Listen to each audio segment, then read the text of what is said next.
Hi po sa inyong lahat! Andito na naman ako, ang nag-iisa rin yung Mama Mia at welcome po sa ating YouTube channel, ang Mama Mia CDO. Kung bago kayong subscriber, hello, welcome! Sana ma-enjoy nyo ang tumambay dito, makinig ng iba't ibang kwento ng pag-ibig, iba't ibang kwento ng pagkadapa, at iba't ibang kwento ng pagbangon. Charot! And syempre, gusto ko magpasalamat sa lahat ng mga nag-subscribe sa atin. Maraming salamat po sa inyo. Kayo po talaga ang dahilan kung bakit nandirito pa rin tayo, kung bakit patuloy tayong nagbibigay ng mga buhay sa inyong mga kwentong pinapadala sa atin. Opo, pwede po kayong magpadala ng sarili nyong kwento. Mag-email lamang po kayo, mamamiacdo0317@gmail.com. And syempre, wag po kayong mag-alala dahil kung ayaw nyo naman na ipabanggit ang inyong mga tunay na pangalan, pwede po natin yang palitan o di kaya kayo na mismo ang pumalit. Okay lang din, walang problema dyan. And syempre, nais ko magpasalamat sa lahat ng mga nanood sa ating videos o sa ating upload kahapon. Ako, grabe naman yung mga advices nyo kay Daisy. Daisy, sana nanonood ka ngayon. Sana nakita mo yung mga advices sa kwento mo kahapon. Ako naman, iba talaga ang kwento na yun. Anyways, bago ang lahat, nais ko magpasalamat sa mga nag-hit ng subscribe button, nag-click ng notification bell, sa mga araw-araw na nanonood kahit na pagod sila sa trabaho, pinapakinggan pa rin nila. At kapag hindi nagno-notify sa kanila, pinupuntahan talaga nila yung mismo nating channel. Hindi talaga sila mapakali hanggat hindi nakakapakinig. Naku, maraming salamat po sa inyo. Susubukan at sisikapin po namin na mag-upload araw-araw para naman may pambawi kayo sa lakas, especially dun sa ating mga OFWs na walang ibang kasama sa buhay doon sa ibang bansa, kundi ang ating channel lang, ang ating mga kwento lang, ang kanilang pinaghuhugutan ng inspirasyon at katuwaan sa kanilang mga pangungulila sa kanilang pamilya. Naku, hello po sa inyo. Hi kay Gemaline Tabahero, maraming salamat sa iyong pakikinig. Marjun Borja, thank you so much sa lahat po ng nakikinig sa atin sa Hong Kong. Maraming salamat po sa inyong lahat. Ayun, maraming salamat sa mga nakikinig sa atin sa US of A. Hello po sa inyo sa mga taga-USA. Thank you so much. Sa mga taga-Doha, Qatar, Baby Jane at Taide, maraming salamat. And syempre, maraming salamat din kay Chazi Chai. Ayun, sa inyong lahat na nakikinig sa atin kahit na minsan ay hindi natin nababasa ang inyong mga pa-shout out. Ronald Latay, maraming salamat. Jonathan Pintinio, salamat po. Hello, Jonathan. Baka magtampo ka na naman, Jonathan, ha? Nako, may babae pala talagang gaya mo. Meron talaga. Des Limbo, maraming salamat from Kuwait. Ayan, sa mga OFWs natin sa Kuwait. Kay Joey Chuga, maraming salamat po. Sa mahal niya raw na si Cordova Ayan, monthsary daw nila nung Thursday. Happy monthsary. Hi kay Sharon Bananal, maraming salamat sa inyo. Sa mga taga Davao City, Barangay 22, hello po sa inyo. Hello po. Kap Popoy Pansoy, maraming salamat. At sa mga friends niya raw doon. Ayun, maraming salamat sa kay Lumuntad Belinda Moonchild. Thank you so much. Ayan, maraming salamat po sa mga nakikinig, especially na yung mga hindi ko mabasa-basa yung mga username. Ang dami-dami naman kasi puro mga consonant pa. Paano ko babasahin kung puro consonant? walang vowel. Hi kay Darlene. Maraming salamat, Darlene. Mayen Miller, thank you so much. Christy Dimitrial, Melisa Dante, Noemi Badon, thank you, Noemi. Mindorenio ako, maraming salamat. Marilyn Castillo, Mel C. Capistrano, maraming salamat, Mel C, sa iyong pakikinig. Colasio, hello. Antonio Villanueva, maraming salamat sa pakikinig ninyo.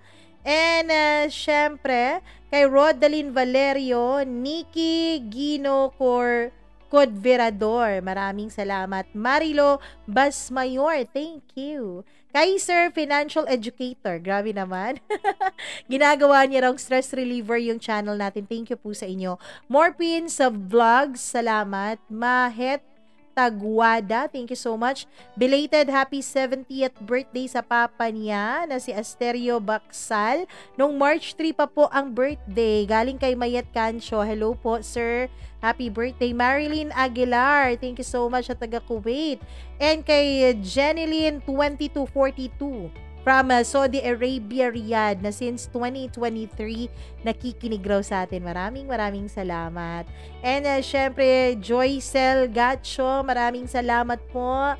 Annalyn Lipalam, maraming salamat. Grabe, napalaki ang mata niya sa kwento daw. Yung kwento na, yung pinutol yung ni Mr. Episode 60 po yun, ha?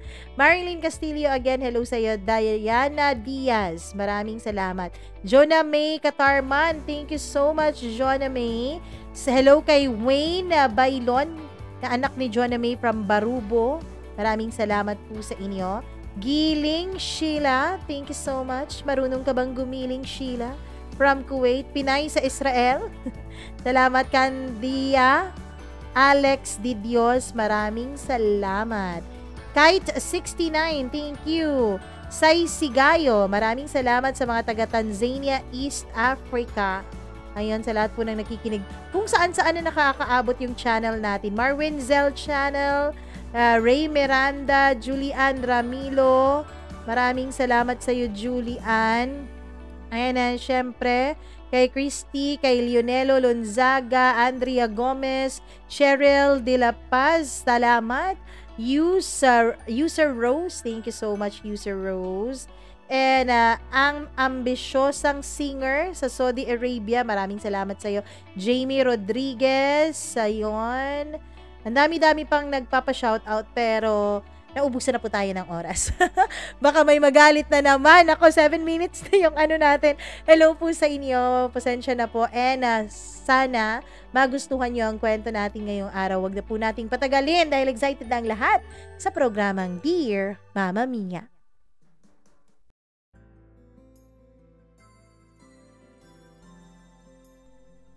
Bawat desisyon na gagawin natin ay may mga consequences na kailangan nating harapin.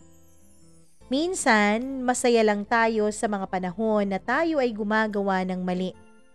Pero kapag oras na ng bayaran, kapag oras na ng singilan, hindi na natin naaalala na bunga lang pala ang mga ito sa ating mga kamalian.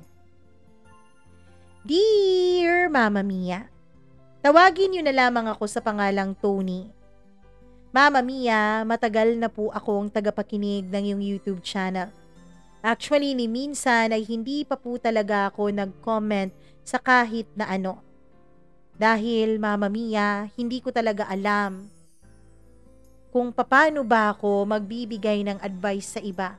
Gayong ako ay marami ring pagkakamali na nagawa sa buhay ko.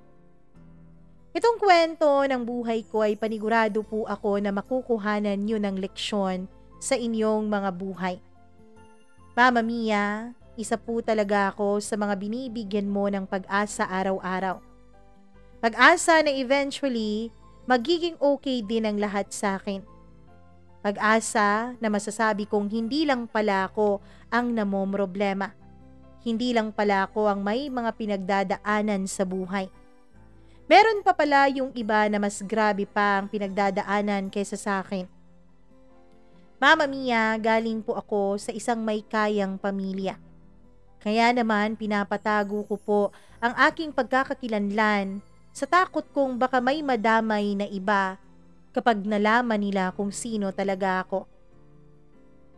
Mama Mia, dahil nga may kaya kami, ay medyo sanay po ako na nakukuha lahat ng mga nagugustuhan ko. Kahit pa mga material ito na bagay, kahit pa tao, lahat po talaga nakukuha ko. Pure Chinese po ang lolo ko. Kaya naman, mahal na mahal niya ako dahil ako po ang firstborn na lalaki niyang apo sa pamilya. Spoiled ako, Mama Mia. Hindi lang sa parents ko, kundi sa buong angkan namin. Sa buong angkan namin, ako ang pinakapaborito. Kaya naman, hindi ko talaga kailanman naranasan ang mga sinasabi ng iba mong letter sender na kahirapan ng buhay.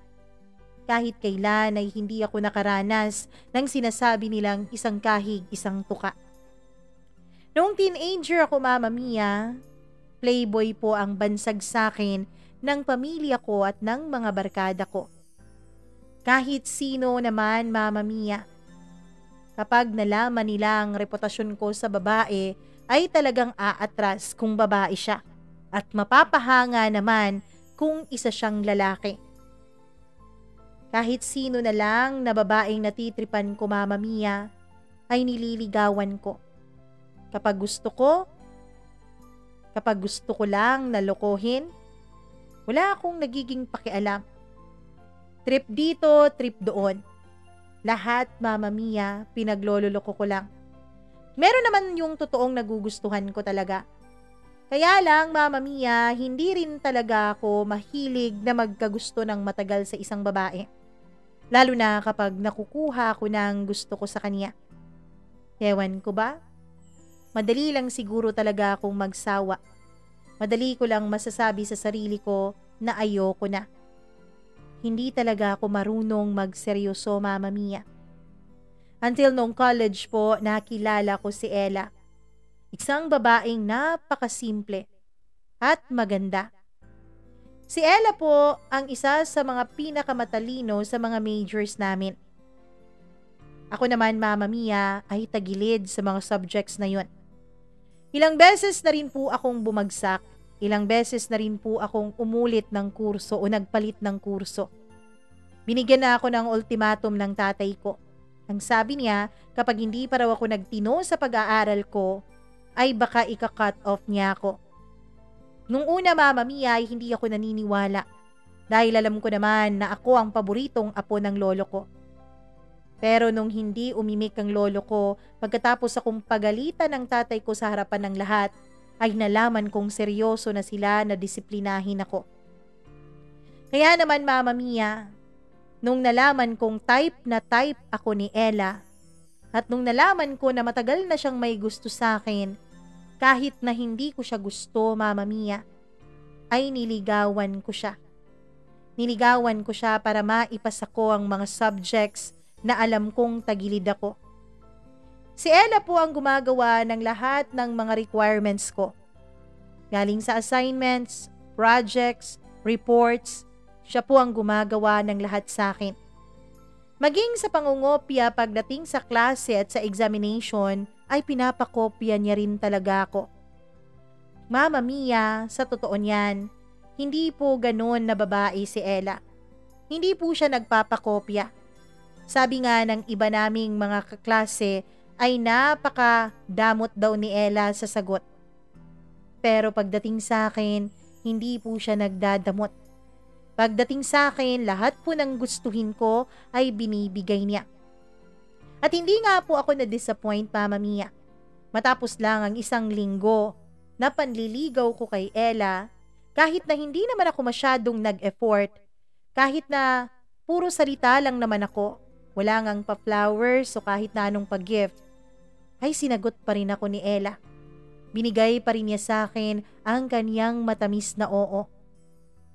Mama Mia, dun ko nalaman na iba pala talaga ang dating ko kay Ella. Mabait po si Ella. Caring, thoughtful, napaka-maalalahanin talaga. Bukod po sa tinutulungan niya akong makapasa, Mama Mia, at wag nang tumagilid sa mga majors namin, ay ramdam na ramdam ko po na mahal niya ako. Sa totoo lang, Mama Mia, kapag naiisip ko kung gaano kabait si Ella at kung gaano siya kakaiba mula sa mga babaeng nakaka-date ko dati, ay naiisip kong bakit nga kaya hindi ko na lang siya seryosohin? Bakit nga kaya hindi na lang ako magbago para sa kanya? Pero ano na lang ang sasabihin ng mga kaibigan ko? Ano na lang ang ikakantsaw sa akin ng mga pamilya ko at lalong-lalo na yung mga pinsan ko? Mama Mia, hindi ko kayang baguhin ang lahat ng mga nakasanayan ko para kay Ella. Para lang sa isang babae. Ayokong masira ang reputasyon ko. Ayokong masira ang paghanga ng mga kaibigan ko sa akin. Grabe pare, kahit si Ella na napakailap, kahit siya na ang turing sa lahat ay manang na manang at walang ibang pinapansin kundi ang mga grades niya, napasagot mo. Iba talaga ang kamandag ng isang Tony Yu. Kantsaw pa sa akin ng mga kaibigan ko. Ayokong mawala ang mga yun. Ayokong mawala ang paghanga at pagtitingala nila sa akin. Kaya naman, pinagpatuloy ko na lang ang nauna kong plano. Ang plano ko kung bakit ko niligawan si Ella. Yun ay para lang sa grades ko sa mga majors ko at wala ng iba. At kapag natapos na yun, kapag naipasa ko na at kapag na-serve na ni Ella ang purpose niya sa buhay ko, ay hihiwalayan ko na lang siya agad. Sayang kasi Mama Mia. Sayang kung magseseryoso ako kay Ella. Eh ang dami-dami namang mga babae na nagkakandara pa sa akin.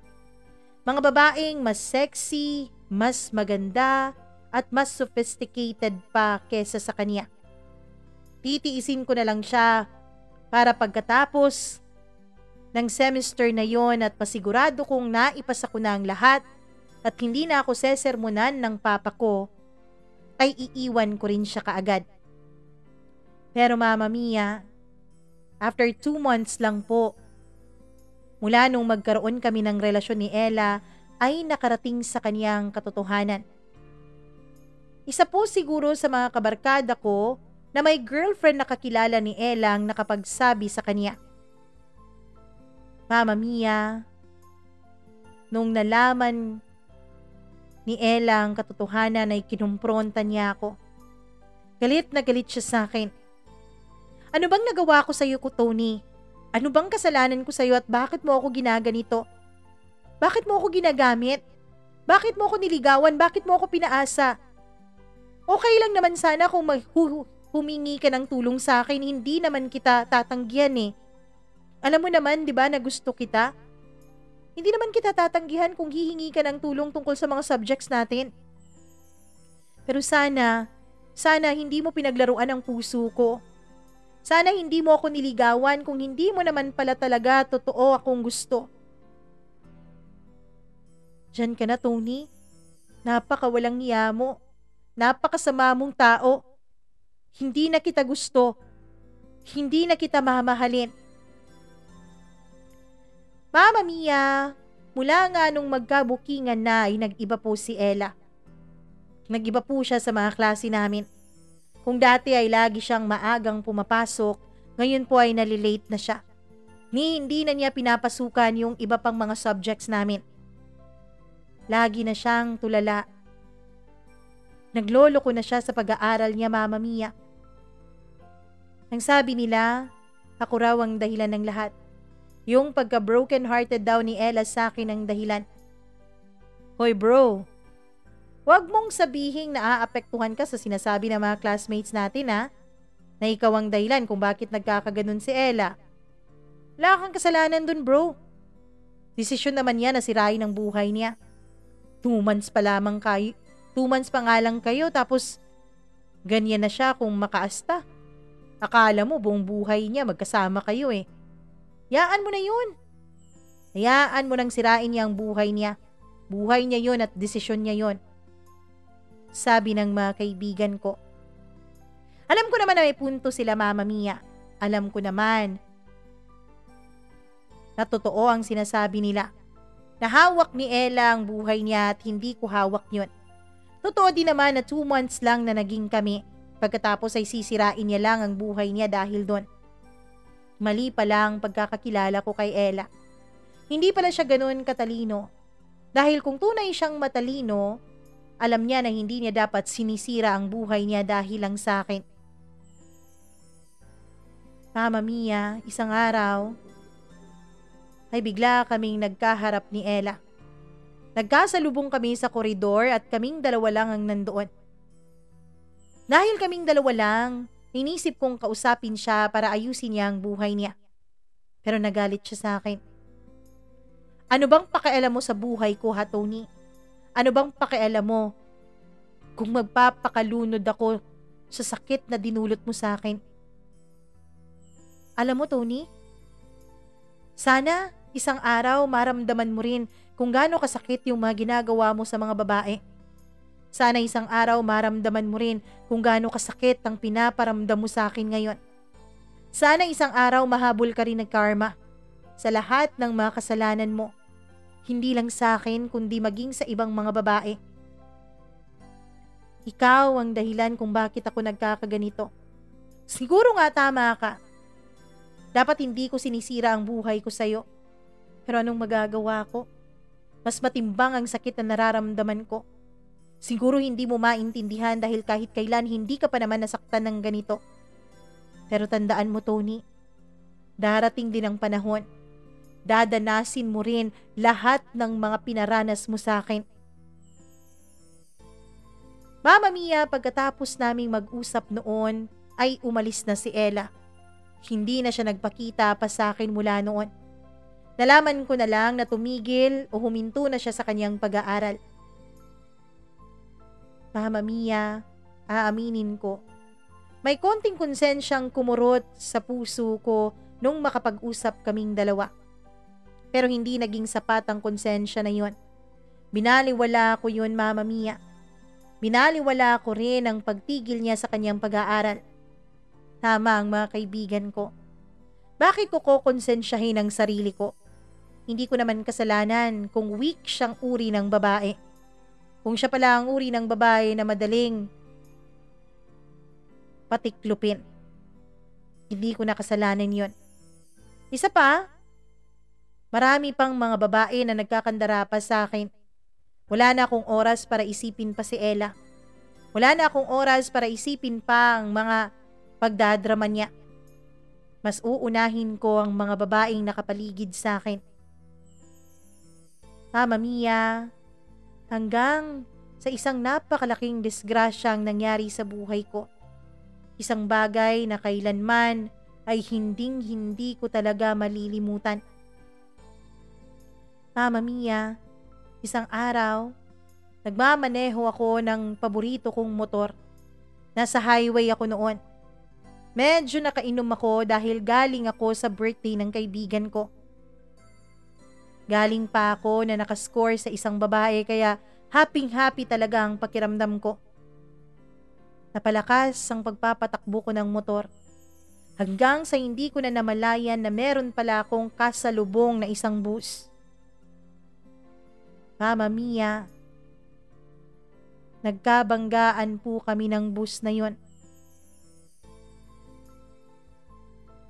Napakalaki po ng damage na iniwan sa akin.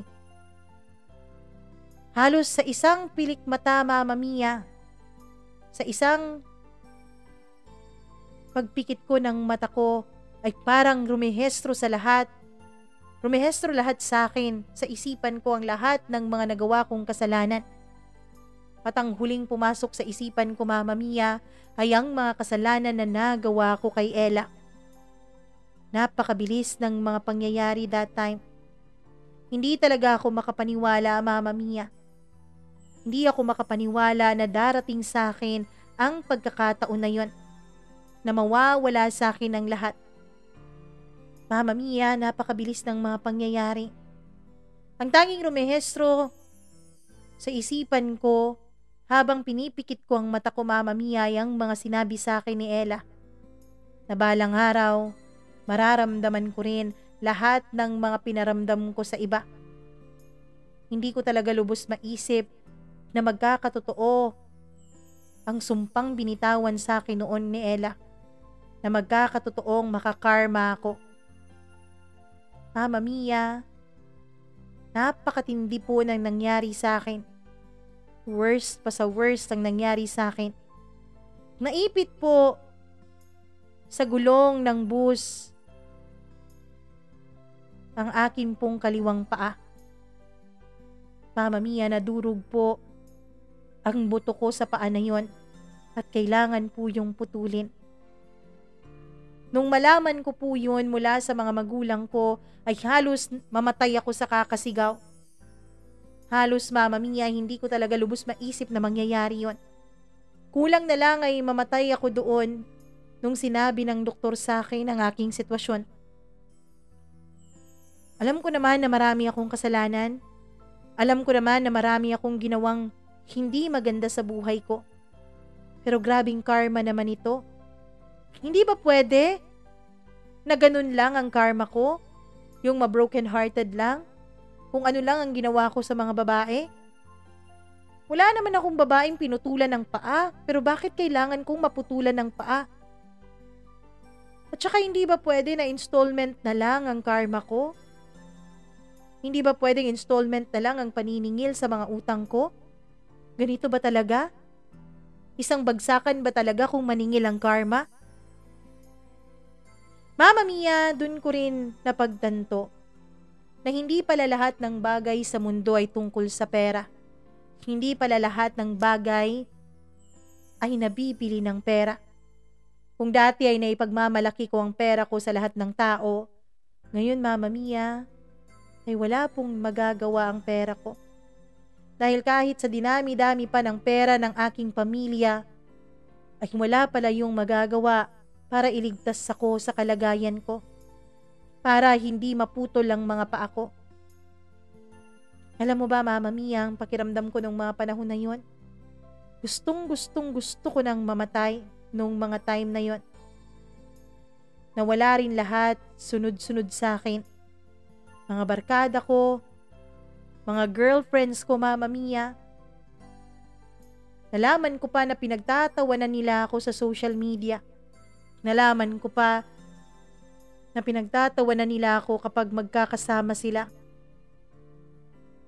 Mama Mia, yung mga barkada ko na dati todo suporta sa akin sa mga panluloko ko sa mga babae, sa mga ginagawa kong mali, ay bigla na lang nawala na parang mga bula. Tama pa lang sinasabi nila Mama Mia na darating at darating ang panahon na kapag mahirap na ang sitwasyon ay makikilala mo talaga kung sino lang ang mga tunay mong kaibigan. Kung sino lang ang mga taong tunay na nagmamalasakit sa'yo. At sa akin Mama Mia, hindi po yun ang mga barkada ko. Lalong-lalong hindi po yun ang mga girlfriends ko. Iba pala talaga ang pakiramdam kapag iniwanan ka na ng lahat. Mama Mia, na-diagnose po ako na nagkaroon ng depression at anxiety. Ayoko nang lumabas. Kahit pagkain ay ayokong makisabay sa pamilya ko. Dinadalhan na lang nila ako ng pagkain sa kwarto ko dahil hindi ako lumalabas. Ayokong may makakitang ibang tao sa akin. Ayokong kaawaan ako ng iba. Ayoko Mama Mia na laging may maaawa sa akin. Hanggang sa nung nakaraang taon lang Mama Mia, March po yun. Patapos po ng Marso. Papalapit po ang Holy Week. Isang araw ay narinig ko na may pinakikinggan sa cellphone niya ang katulong namin. Ano yan? Tanong ko. Nasa wheelchair ako noon. Sir, ikaw pala. Gusto mong kumain? Paghahain kita. Ayoko, tubig na lang. Yung tanong ko ang sagutin mo. Ano yung pinapanood mo? Wala ka na bang trabaho? At yan ang pinapanood mo ngayon? Sir, hindi po. Ano po to? YouTube channel po. Patingin nga. Pinakita niya sa akin ang channel mo Mama Mia at nakikinig siya sa isang kwento. Kaya naman pagkatapos kong uminom ng tubig, sa unang pagkakataon ay kinuha kong muli ang cellphone ko. Sinarge ko yon. Pagkatapos ay sinearch ko po ang iyong YouTube channel. Mama Mia, doon ay unti-unti kong pinakinggan ang mga videos at mga storya na naka-upload doon. Pinakinggan ko ang lahat ng mga naka-upload sa iyo Mama Mia. At mula nga noon ay naging avid fan na ako ng iyong programa. Araw-araw na po akong napibigyan ng pagkakataon at ng rason para at least maging excited sa buhay. Na-excite kasi ako Mama Mia sa mga kwentong binabahagi mo. At habang pinapanood at pinakikinggan ko ang mga kwentong binabahagi mo sa bawat araw na lumilipas, dun ko na-realize, Mama Mia, na kahit pala ganito na ang sitwasyon ko, na kahit pala ganito na ang buhay ko, ay maswerte pa rin pala ako kumpara sa iba. Doon ko na-realize na marami palang mga tao na mas grabe pa ang sitwasyon kaysa sa akin. Mga tao na hindi naman nila deserve ang kanilang sitwasyon. Habang ako, Mama Mia, wala namang ibang may kasalanan nito kundi ako. Deserve kong mapunta sa ganito dahil napakalaki ng mga kasalanan ko sa iba't ibang tao, lalo na sa mga babae.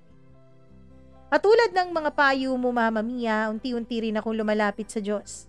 Doon ako natutong magbasa ng Bible. Doon ko nalaman, Mama Mia, may mga bagay pala talagang nangyayari sa buhay natin dahil bunga yun ng mga desisyon natin sa nakaraan. Mama Mia, unti-unti, dahil sa'yo, dahil na rin sa pagbabasa ko ng Bible at paglapit ko sa Panginoon, unti-unti ko rin natatanggap ang sitwasyon na meron ako. Unti-unti rin akong bumabalik sa dati kong sigla. Natuwa ang mga magulang ko, Mama Mia. Natuwa sila dahil bumabalik na raw ang dati kong ngiti. Oo, may parte pa rin sa akin na nanghihinayang, nasasaktan sa mga sinapit ko. Pero wala na rin naman akong magagawa. Nandito na to. Nangyari na ang lahat. Hanggang sa hindi ko in-expect, Mama Mia, isang tao po pala ang muling magbabalik sa buhay ko.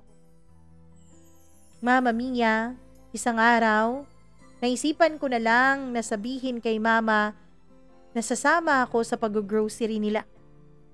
Talaga anak, sasama ka? Sige, sige, magbihis ka na.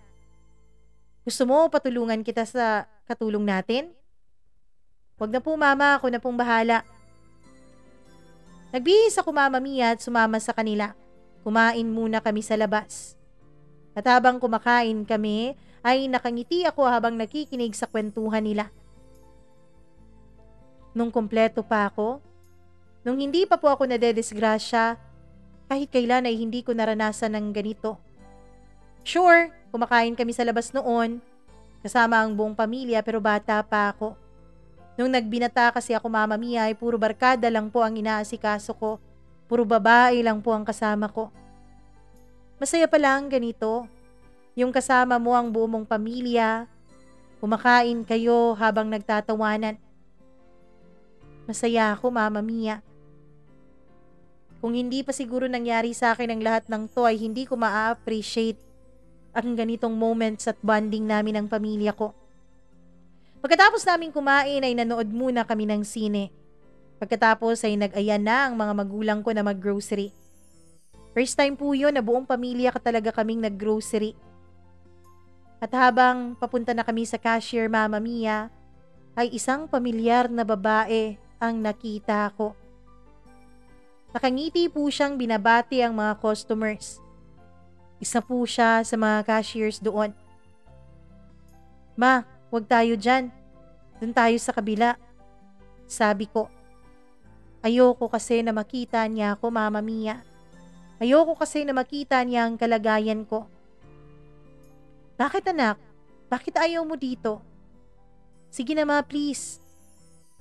Noong itutulak na sana ako ng kapatid ko papunta sa ibang lane, ay biglang nagkasalubong ang tinginan naming dalawa ni Ella. Hi po, dito na po kayo. Mauna na po kayo. Sabi niya. Kasi nga PWD ako, kaya nauna kami sa linya. Hi, kumusta ka na? Tanong niya sa akin. Hindi ako umimik, Mama Mia. Yung mama ko ang nagsalita. Magkakilala kayong dalawa, miss? Tanong ng mama ko. Opo, magkaklase po kami dati. Ako nga po pala si Ella. Ito na po ba lahat ng pamimili nyo? Yes, miss. Uy anak, magkaklase pala kayo dati. Sabi niya. Opo, ma.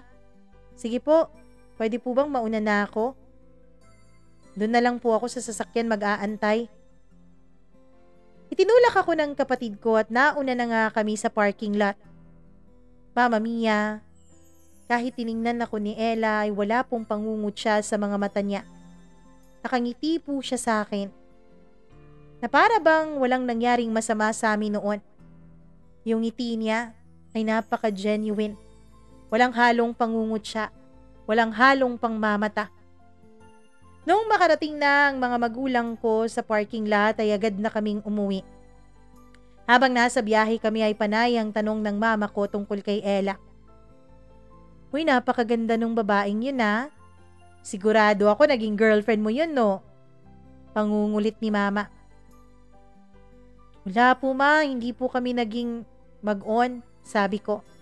Naku, mamin ka na, sinabi na sa akin nung Ella eh. Naging kayo daw. Mama Mia, natakot ako na baka nasabi niya kay mama na isinumpa niya ako dati. Po? Anong sabi niya? Wala, sabi niya, huminto raw siya sa pag-aaral niya kasi wala na silang pera at kailangan niyang tumigil at magtrabaho para suportahan ng mga magulang niyang may sakit. Kaya raw, nagkahiwalay kayong dalawa. Naku, alam mo anak, tingin ko mabait siya. Tingin ko may pagtingin pa siya sa'yo. Sabi ni mama. Doon ko naisip, totoo kaya ang rason na binigay ni Ella? Totoo kaya na nagkasakit ang mga magulang niya kaya siya umalis noon at tumigil sa kanyang pag-aaral? Hindi nga talaga ako ang dahilan kung bakit siya tumigil. Iba't ibang tanong ang pumasok sa isipan ko, Mama Mia. Mga tanong na hindi ko alam kung mabibigyan pa ba ng kasagutan. Lumipas ang mga araw, ganun pa rin ang routine ko. Hanggang sa may tumawag sa telepono ko. Hindi ko kilala ang number na yon. Hindi ko sana sasagutin pero makulit itong tumatawag.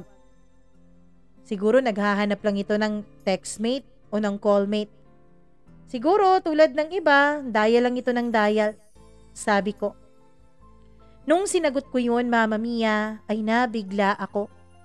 Dahil si Ella po ang nasa kabilang linya. Tony? Hello? Hi Tony, ako to si Ella. Hindi ako nakasagot. Tony, andyan ka pa ba? Naku, kung nagtataka ka kung kanino ko nakuha yung number mo, sa mama mo. Dumating kasi siya dito nung nakaraang araw at may binili. Sa akin din, sa akin siya nagbayad kaya naihingi ko yung number mo. Alam mo, ang bait ng mama mo.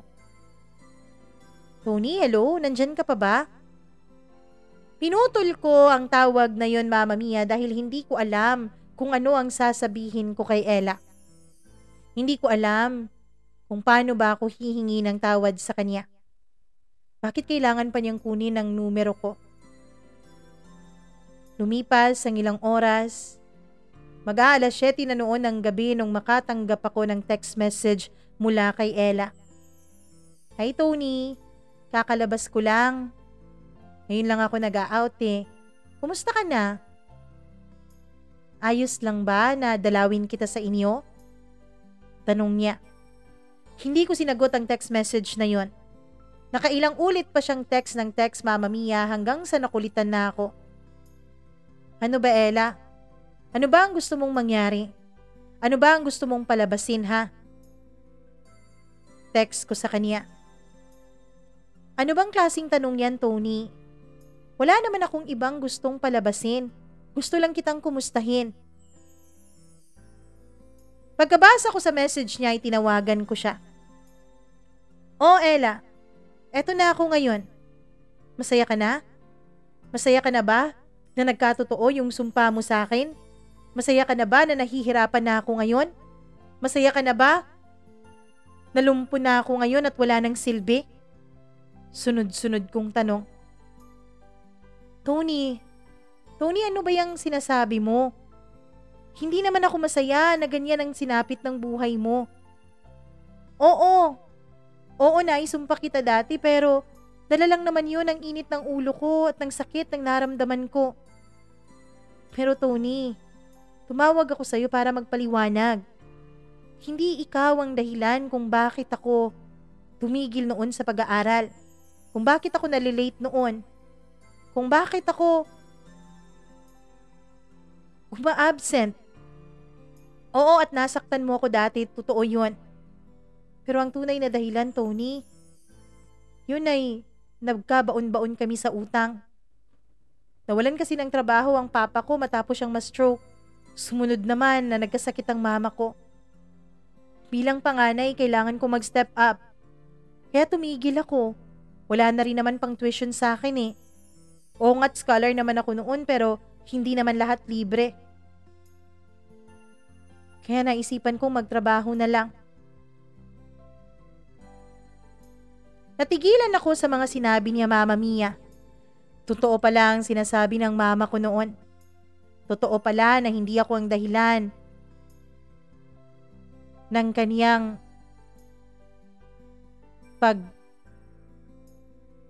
pag-alis noon, Mama Mia. Ella, sorry. Sabi ko. Sorry talaga. Pinutol ko na ang tawag na yon, Mama Mia. Napakasakit talaga ng nagawa ko pala noon kay Ella. Pero naging magaan sa loob ko matapos kong humingi ng tawad sa kanya. At dahil nga sa sobrang hiya ko dahil sa nangyari noon kay Ella, Mama Mia, at sa naging sitwasyon namin nang muli kaming magkita, ay hindi na ako sumama pa na maggrocery sa mga magulang ko. Ayoko kasi na nakikita niya ako, Mama Mia. Ayokong malaman niya na hanggang ngayon ay nagsisisi ako sa lahat ng mga ginawa ko. Mama Mia, mula nga nung araw na huli kaming magkausap ni Ella, ay parang na-depress ulit ang puso ko. Nasaktan ulit ako, Mama Mia. Hindi ko na lubos maisip pa kung paano ba hihingi ng tawad kay Ella. Hanggang sa isang araw, nasa loob ako ng kwarto ko.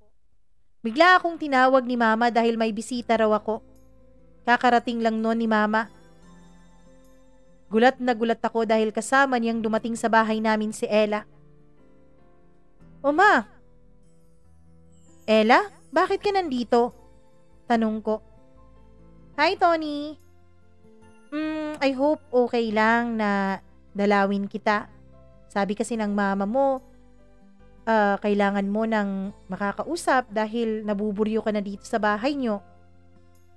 Tiningnan ako ni Mama na may halong pangangansyaw.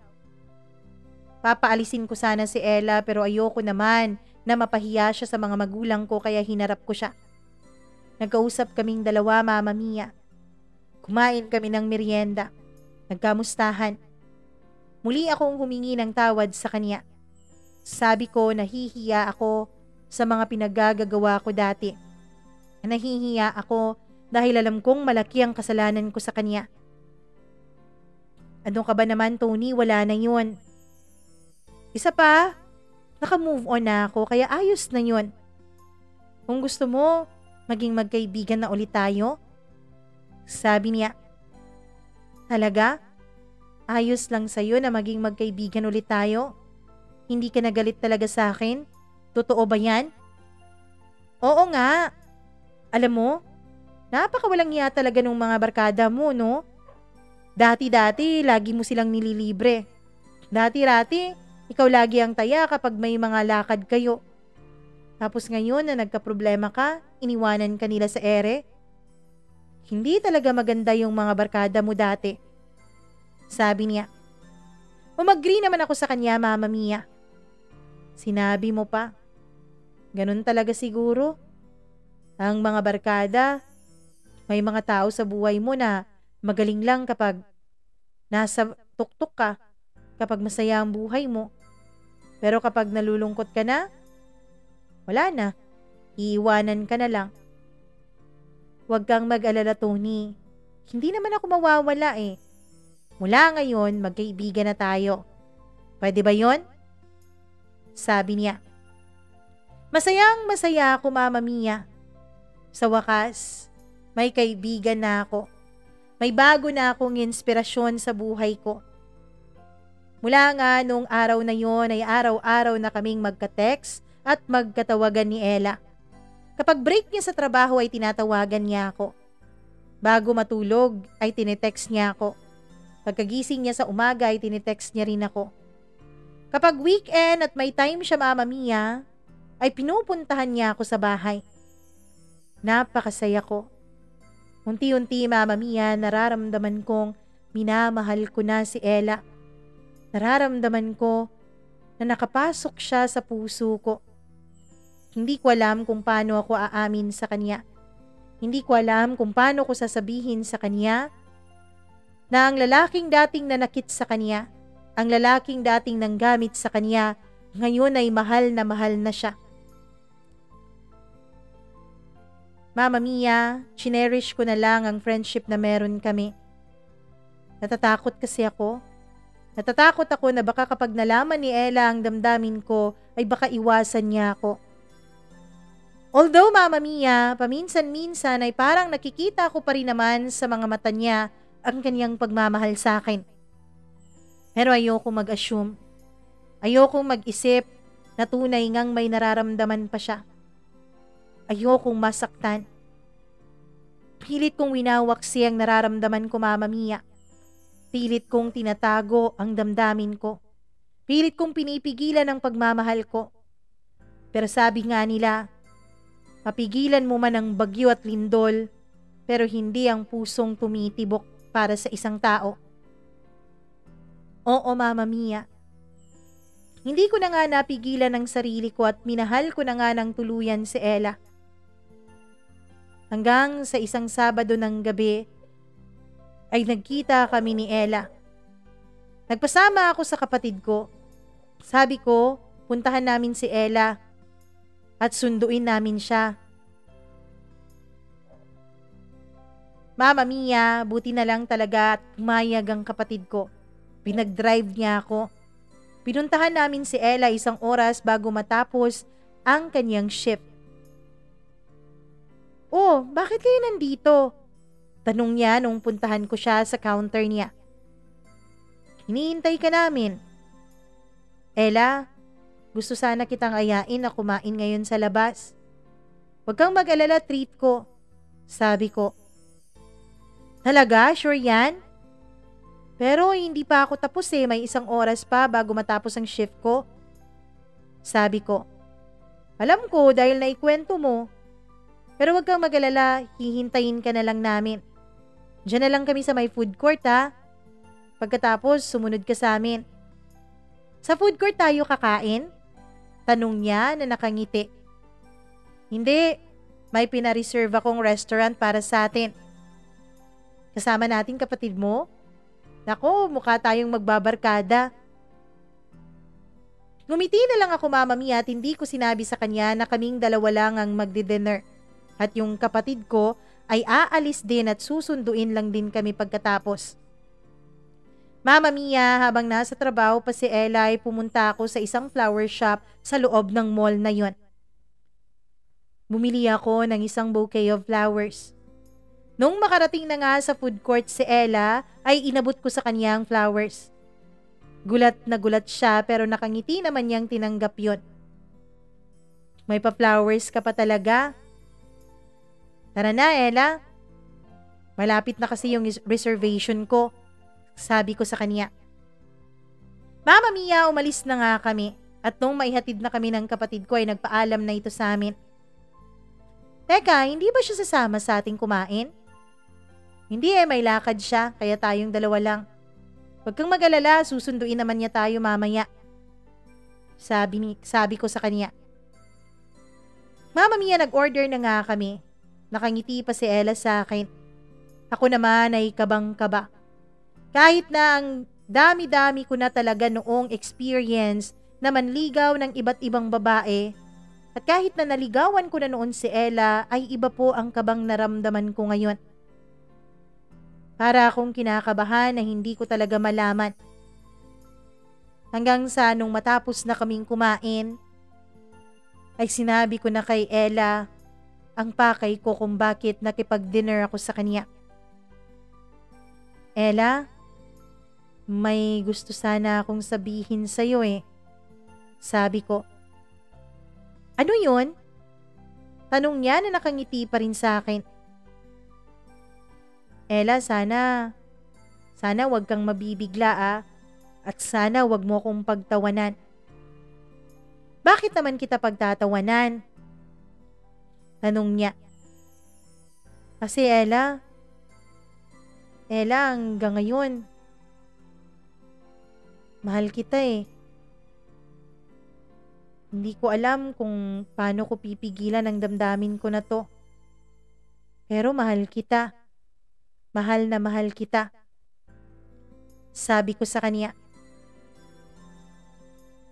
Tony, pwede bang pag-isipan ko na muna ang mga sinabi mo? Tony, kasi hindi ko alam kung paano sasagot ngayon eh. Ella, hindi. Okay lang. Hindi mo naman kailangan na sumagot agad. Ayos lang naman sa akin na maghintay. Payag naman ako na hintayin kita basta ba walang magbabago sa atin.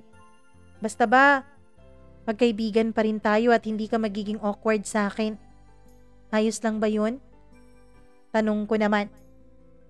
Okay. Nakangiti niyang sabi. Masaya ako Mama Mia kahit na hindi pa ako sinasagot noon ni Ella. Masaya ako dahil kahit na papano ay nasabi ko sa kanya ang nararamdaman ko. At kahit na papano ay hindi naman niya pinagtawanan ang mga sinabi ko. Lumipas pa ang mga araw at consistent pa rin kaming magka-chat at magkatawagan at magka-text ni Ella. Hanggang sa isang araw Mama Mia, bigla na lang pong hindi nagparamdam sa akin si Ella. Text ako ng text sa kanya pero hindi po siya sumasagot. Tinatawagan ko siya pero out of coverage area ang cellphone niya. Mama Mia, pinuntahan ko siya sa trabaho niya. Doon ako nabigla dahil ang sabi nila ay ilang araw na raw na hindi pumapasok si Ella. Natatakot ako Mama Mia, baka may nangyaring masama sa kanya. Kaya naman kahit na may trabaho ang kapatid ko, ay pinilit ko talaga siya na samahan ako. Sige na, puntahan natin si Ella. Baka kung ano nang nangyari dun eh. Sabi ko. Hindi rin ako natiis ng kapatid ko kaya pinuntahan namin siya sa boarding house niya. Doon ko nalaman na wala na rin pala siya doon. Ano bang nangyayari? Hindi ko alam kung nasaan na si Ella. Mama Mia, mula nga nung mawala si Ella ay na-depress ulit ako. Nasaktan ulit ako. Bumalik ulit ako sa pagmumukmuk ko sa kwarto gaya nung mga unang sandali at mga unang araw, buwan at linggo ng pagkadisgrasya ko. Mama Mia, kayo lang po talaga ang naging sandalan ko noon. Yung mga storya na ine-airy nyo.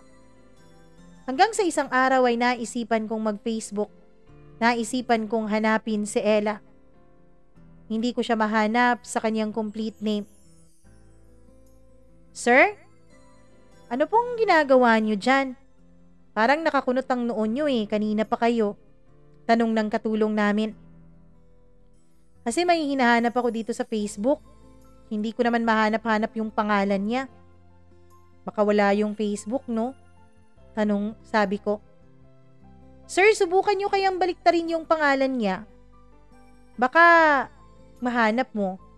Alam mo kasi sir, uso yan eh. Binabaliktad yung spelling ng pangalan. Subukan nyo kaya? Sabi niya sa akin. Ginawa ko ang pinayo niya Mama Mia.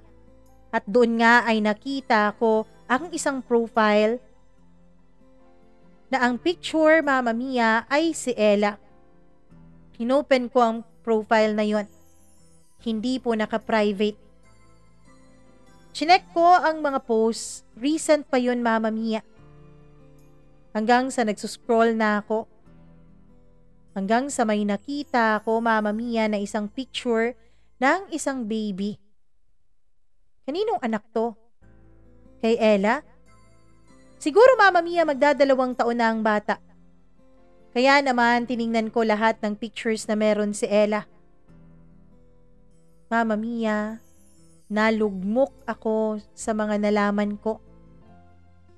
Si Ella, may 2 anak na. At bukod sa anak, Mama Mia, ay may asawa na rin pala siya. Nakita ako sa mga nakatag na pictures sa kanya, ang pictures ng kasal nilang 2 ng asawa niya. Mama Mia, napakasakit noon para sa akin nung mga nakita ko. Bakit ganon? Bakit ganon ang ginawa ni Ella? May asawa na pala siya at may mga anak na, pero bakit niya ako pinaasa? Bakit hindi niya sinabi sa akin ang totoo? Alam ko na.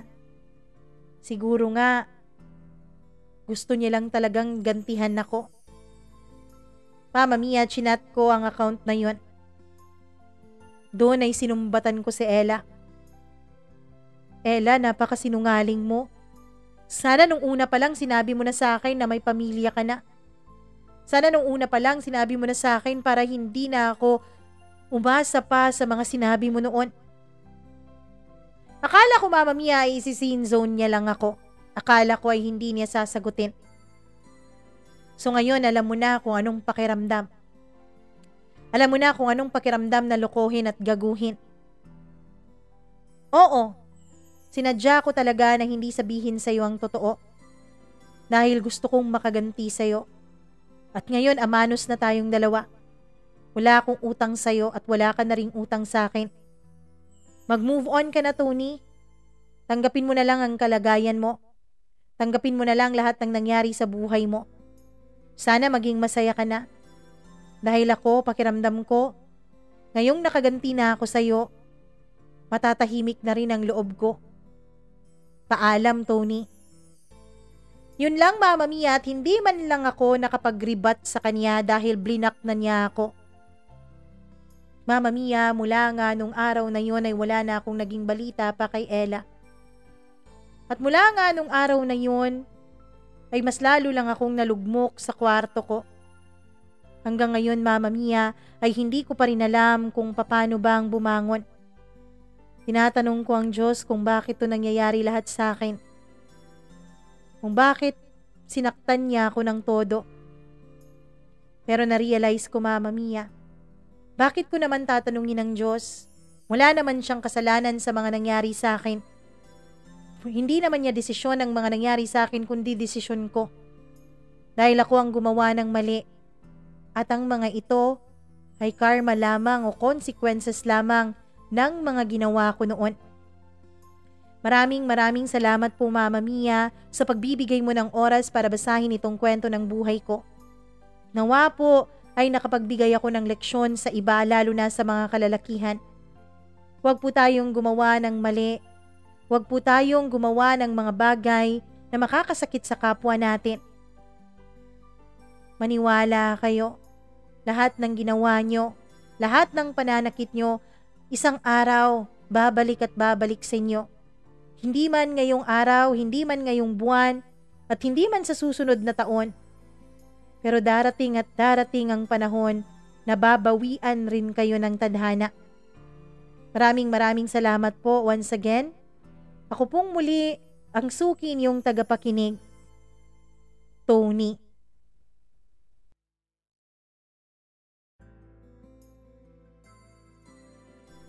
Napakasaklap naman ng mga nangyari sa buhay mo, Tony. Pero tama ka. Dapat hindi natin sinisisi sa Diyos ang mga nangyari sa buhay natin.